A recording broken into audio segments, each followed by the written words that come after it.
So, picture this. It's 2025, and the world of global trade is basically a season of Game of Thrones. The United States, under the Trump administration, decided to play hardball. They looked at China and India and said, you know what? We're building a wall. A tariff wall. And it's a big one. We're talking a massive 55% import duty on all Chinese goods, on top of a 10% baseline tariff that was already there. It's like your landlord suddenly deciding your rent is now 65% higher. Good luck with that. This wasn't just a random move. This has been brewing for years, with the US pointing fingers at trade imbalances and intellectual property theft. But wait, it gets crazier. The US then turned its attention to India. For a long time, America was pushing India to be its China plus one, the next big manufacturing hub. But then, plot twist.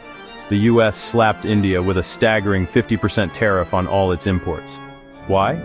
A huge reason is energy. India has been buying a ton of Russian oil, and the US is not happy about it. It's like finding out your best friend is still hanging out with your ex. The move basically torpedoed the whole China plus one strategy, leaving companies that had invested billions in India completely stunned and scrambling for a new plan. This whole situation has been dubbed an economic declaration of war by leaders in Asia. In response, India and China, who have had their own complicated relationship, are suddenly looking like they might team up. Indian Prime Minister Narendra Modi, who hadn't visited China in 7 years, flew over to meet with President Xi Jinping. They were seen shaking hands at summits, signaling a major shift in global alliances. They're essentially forming an anti-tariff league, pushed together by a common economic adversary. It's a geopolitical realignment happening in real time, fueled by economic pressure and a shared sense of being targeted. The fallout from these tariffs is massive. It's not just about governments and diplomats in fancy suits. These decisions are hitting the global supply chain like a sledgehammer. Think about it. A product might have parts from China, get assembled in India, and then be sold in America. Every step of that process just got way more expensive. Russian President Vladimir Putin even warned that this would backfire on the US economy, driving up prices and forcing the Federal Reserve to keep interest rates high. We are living in a world where a tweet about tariffs can change the price of everything from your iPhone to your sneakers. So, what happens when a trade war stops being about spreadsheets and becomes personal? It spills onto the streets. In cities across India and China, people are mad. They see these tariffs as an attack not just on their economies, but on their national pride. And when people get mad, they look for a symbol to target. What's more symbolic of America than McDonald's, Coca-Cola, or Apple? These brands, which once represented global coolness and aspiration, have suddenly become villains.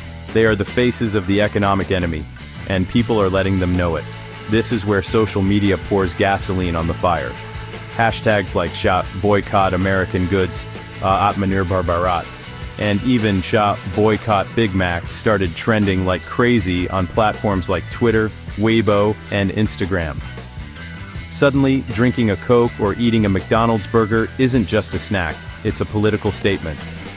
Digital activists are creating viral videos, memes, and graphics, showing people pouring out bottles of Coca-Cola or smashing their iPhones.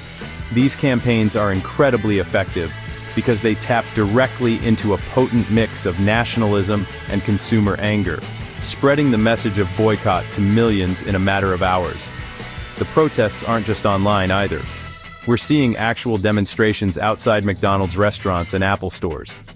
People are holding signs that say, "American tariffs hurt us all and choose local." It's a powerful image. The very consumers these American giants spent decades trying to win over are now actively rejecting them. For a generation that grew up with these brands as a fixture of their urban landscape, this is a huge shift. They are consciously choosing local restaurants and homegrown tech brands, not just for price, but as an act of patriotic resistance. It's a grassroots movement that corporate boardrooms in America are watching with sheer panic. This backlash is threatening decades of market development. Companies like McDonald's and Coca-Cola didn't just show up in Asia overnight. They invested billions in marketing, building supply chains, and tailoring their products to local tastes. Remember the Makaloo Tikki burger in India? They became a part of the cultural fabric. But now, that hard-earned brand loyalty is eroding faster than an ice cream cone in the Delhi summer. The emotional connection has been severed, replaced by suspicion and resentment. The golden arches are no longer just a sign for a quick meal. For many, they now symbolize an unfair economic battle being waged against their country. For a company like McDonald's, this is a five-alarm fire. Their entire business model in Asia is built on volume, selling millions of burgers and fries to a massive and growing middle class. But the new tariffs and the public backlash are hitting them from two sides. First, their operational costs are skyrocketing. Ingredients they use to import, whether it's special sauces, high-quality potatoes, or even packaging materials, are now slapped with heavy taxes. This forces them to either absorb the cost and destroy their profit margins or raise prices and risk alienating even more customers who are already being told to boycott them.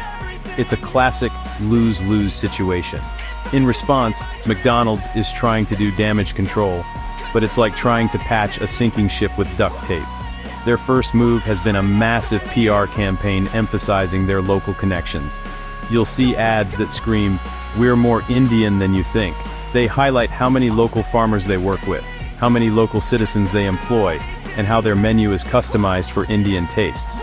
They are desperately trying to shed their American identity and rebrand as a local, global company.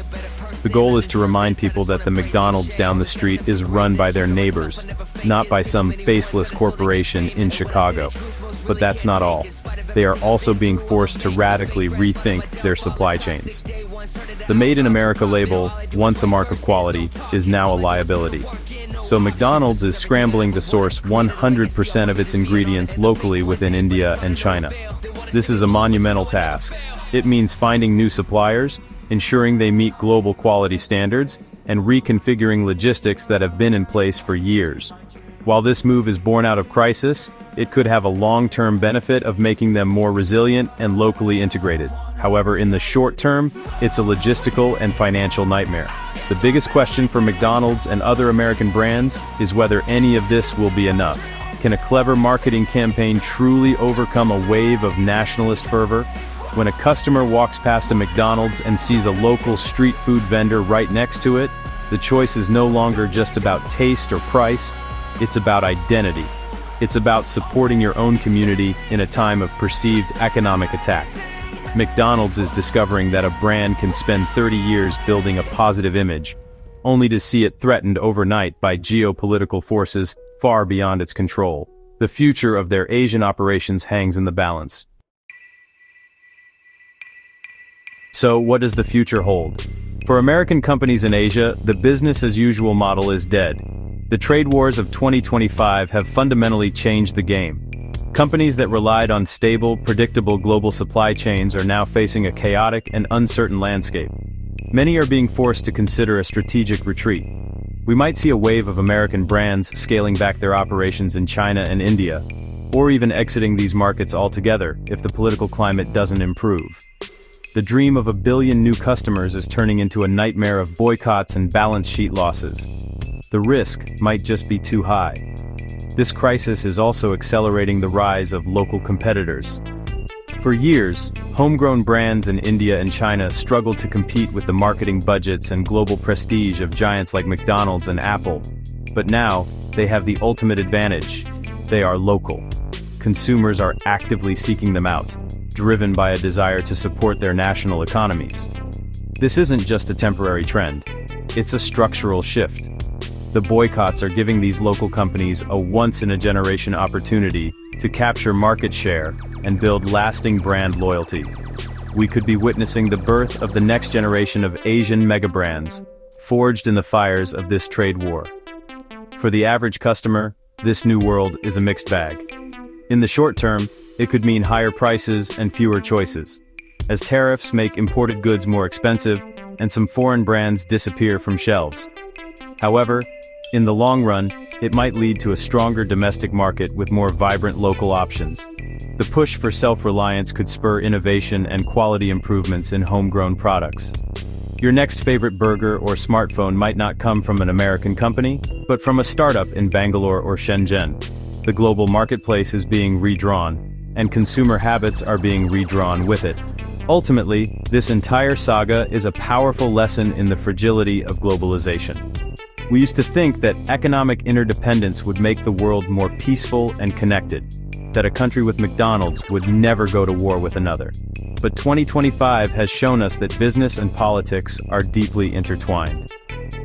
The Golden Arches are not just a symbol of fast food, they are a symbol of American influence, and in an era of rising nationalism that can make them a target. The future of global business will be defined not just by profits and losses, but by navigating the treacherous waters of geopolitics, where a trade policy in Washington can empty a restaurant in Mumbai.